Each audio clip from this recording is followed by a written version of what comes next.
మనలో చాలామంది ఆదివారం వస్తే చాలు బైబిల్ తీసుకొస్తున్నారు.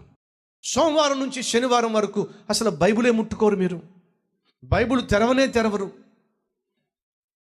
మీలో చాలామంది గబగబా హడావిడిగా రెడీ అయిపోయి హడావిడిగా డ్రెస్అప్ అయిపోయి వెళ్తూ మన క్రైస్తవ క్యాలెండర్ దగ్గరికి వెళ్ళి ఇవాళ తారీఖు ఏమిటి, 4వ తారీఖు అని చెప్పి సెప్టెంబరు 4వ తారీఖు అక్కడ ఉంటుంది, యెహోవా నగు నేను నీకు తోడై ఉన్నాను.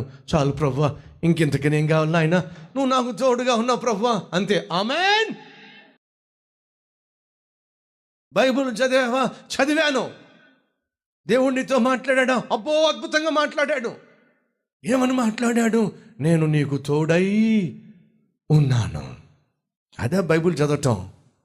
మరి టిఫిన్ చేసేటప్పుడు కూడా 4 ఇడ్లీలు ఉంటే ఒక చిన్న ముక్క తీసుకొని నోట్లో పెట్టి వెళ్ళిపోవచ్చుగా, అది మాత్రం కుదరదు.